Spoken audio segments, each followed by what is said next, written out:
Hello and welcome, friend. My name is Trisha, and I recently ended my marriage of 18 years. As a newly single, middle-aged person in a small Midwestern community, I found myself adrift, unsure of what to do with all of the time and energy now much more freely available to me. And these questions kept popping into the back of my mind whenever I was conversing with friends and family. But what they all boiled down to is this: how do you single? So I decided to start asking people to share the gems of wisdom they've gained along their journeys. Joining me in this episode is Madeleine Crown. Madeleine is a writer, reader, gardener, solo traveler, and pet mama. She is a person with great ideas and the ambition, drive, and motivation to see them through to fruition. She is such an impressive person, and I think you are going to find that out for yourself. So let's get to it. So what I would like to start with is if you could just tell us your story. So a little bit of the backstory is Yes. I was thinking on it. I was like, what moments really stand out? And I can remember being a kid and there was this movie, Romancing the Stone. I knew it's a romance tale, right? And it ends up with the supposed happy ever after. But the part that fascinated me in the beginning of this movie is it's a woman and she's a writer and she has an apartment to herself in New York City and she has a cat. And even better, like in the beginning of the movie, you see her finishing one of her novels and she has no toilet paper, no paper towels. She's running around in like a nightgown and some long socks and just totally in the state of flow that if you love to write or read, you know what it is and you like Yes. being there. So she's in the zone and that like changed my life. It was this adult woman by herself in a space with a pet, having a life, like having this full life. And I really didn't see that in the world around me. And I just remember being like, oh, that's what I want. That's what I want to do. Yeah, that seems really cool. Absolutely. And I just remember that and about that same time frame in my life, just turning to my mom and being like, look, I don't want to get married and I don't want to have kids. And obviously, they're like, oh, you're 7 or 8. So what does that really matter? You don't know what you're talking about. And of course, Yep. I was raised, kind of in that strict Catholic, military, conservative household. And my dad's idea was, oh, she doesn't want to get married. Obviously, she wants to become a nun. And I didn't care for that idea either. No, yeah. Anyway, those ideas of like having solitude and living alone were very much in my head from a very, very young age. Obviously, you go out into the world and one day you're like, oh, I like boys, I want to date, blah, blah, blah. And you think, well, then I have to get married. And it kind of becomes an imperative.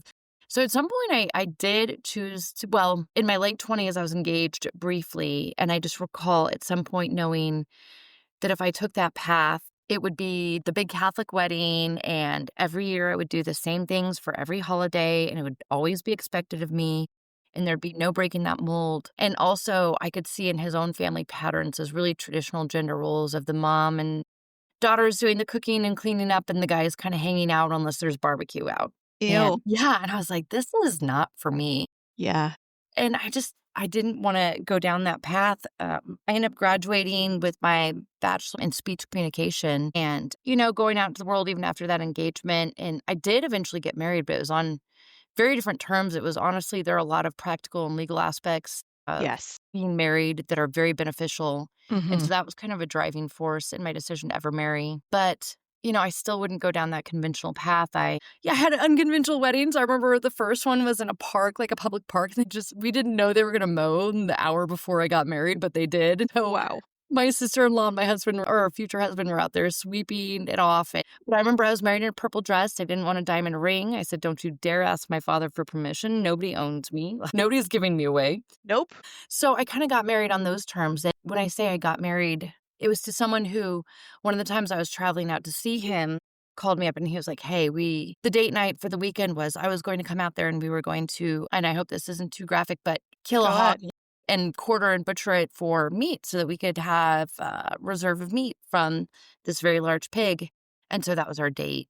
Or we would go hunting or, it was always these very adventurous things. So that was the life I ended up choosing, very unconventional. I've been married more than once and divorced more than once, and I'm single again. And when I was on another podcast, they were like, well, do you ever plan on, being unsingle, basically? And I just never foresee marrying ever again or living with anyone again. I don't know about you.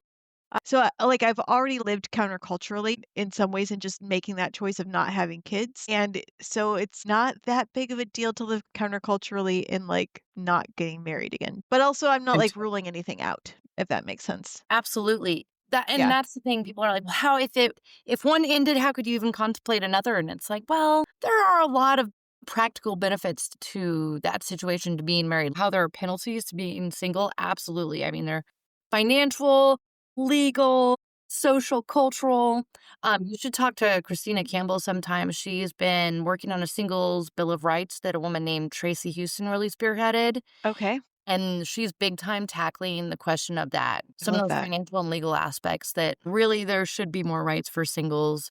I know Yes. we're kind of in maybe an administration right now that has some rhetoric that's more family focused, and instead of evaluating that, really we have to support the individual life first if Yes. we want to even have the idea of a family. So right now I think it's harder to even approach those topics because there's even rhetoric about women not being able to vote, that people should vote as households. That's scary that it's So even being brought up. yep. Yeah. Amen. I'm like, let's make this stays rhetoric and does not actually get any more into our politics than it already has. For real. I like the idea of, like, having the option to possibly get married, but, like, if I do, again, it would definitely be in a very intentional way, and there's gonna be need to be some, like, real thought put into it. Yeah. Understandable. Yep. Okay, so what are some of your ways that you, cultivate connection? Some ways that I cultivate connection. Well, first off, I have two beagles that are very cute and very demanding. Yes. One is 6, and his name is Grafton, and he had a sweet love affair when we were out in Arkansas with a little wild mutt of a mountain dog. Oh. And out of that, I got another little dog named Christy, who's a half beagle, half mutt, and they demand walks daily. Okay, yeah. So just to leave my house now at this point after 2 years of living here, I do have to talk to about 3 neighbors before I can even make it to the park with the dogs. So they have been like an awesome lead into all kinds of connection. But That's cool. really, there are just so many opportunities. I know later we're going to touch on loneliness, but I've always kind of thought of loneliness as like a call to action, a call to connect in some way. So like connecting with neighbors, recognizing that other people are potentially lonely as well. Yes. And just offering help if people need help. If you're at a workplace and they have work activities, you can kind of get an idea of what they like to do, and you can cultivate more of those experiences with some of your workmates. You can do it with people in your neighborhood. You can find other outlets in your community, and that really helps. Like right now, I'm I'm playing indoor soccer with everyone who are like guys who are like 22 to my age and 40. That's Yeah, and we're amazing. playing indoor soccer and having to learn how to run all over again and kick the ball. But it's a lot of fun, we're not the winners, but that's one way that, sports is a great way to have connection. It's a different kind of connection. It's not like sitting over coffee and sharing your deep secrets. Right. Sometimes it's more bonding in a way, like you feel more fulfilled afterwards than if you did just sit around talking to go out and do something with others. I was just gonna say the one other thing I do is I have a writers group, but these women are one's in New York City and another's out in Florida. Sometime next year we're gonna go on a writers retreat all together and just have a nice weekend. Yeah. That. We're That's looking at super this cool. Smoky And you Mountains. I assume you oh my gosh, Smoky Mountains. I assume that you also, like, keep contact with them sort of regularly, just remotely as well? Absolutely, we have a Slack channel. That's actually where Peter's solo was originally at, was Slack, and we've used that. We communicate over that. We share kind of how our goals are going, or just ideas we have, or just creative quotes, just all kinds of things. So that's an ongoing connection. I really enjoy it. Yeah, that sounds really just resonant and supportive. Can you tell us about a time or times when you've experienced loneliness and, yeah, what were your methods of pulling yourself through that? I would have to say, to be 100% honest, the times of loneliness that I've experienced that were the hardest in my life were when I was in situations where I should have had a spouse or even more maybe family support as well, and I didn't, Yeah. or didn't feel like it was safe to have. So those were like the most extreme feelings of loneliness I've ever had, was surrounded by Yes. people. Yes. But I'm not going to say that when you're single and enjoying your solitude that you don't have those moments of loneliness. Sometimes it can be as simple as I'm trying to get out of a dress and I can't get the zipper all the way down, Yeah. and I'm like, am I going to be stuck here, or I'm gonna live in this dress for the rest of my days. I've like you'll get one of the loneliness was I already knew I was going to go through a divorce, but I had to go in for a bone scan. They had found a tumor on my spine, and they needed to see if it was benign or malignant. And I had to go into this scan by myself. I'd had radioactive materials going through my body for like 2 hours.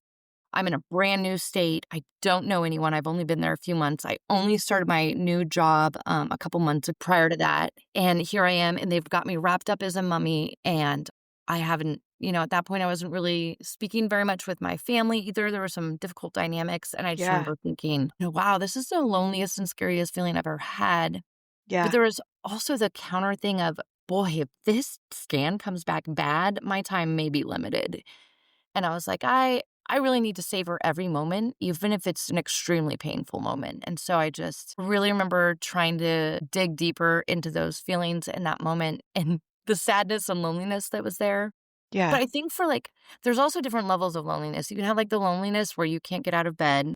Yeah. And you can have the loneliness where you're like, oh, it's like that quick hit to the gut of like, wow, I'm really alone. Yeah. Or so you kind of really have to address it at what level it's at. If it's the kind where you're not getting out of bed, you got to start by, okay, what little steps can I take to function? Right. How do I make my space my own again? Things like that. But then if it's just that quick hit to the gut, sometimes you just want comforting things. Or sometimes it means you really do. You need to reach out to someone and be like, hey, we need to meet up. For me, I also just have like certain things that I turn to. Like I have a favorite food. It's not unhealthy. It's not Yeah. super healthy, chicken korma and a mango lassi. Yeah. Lovely.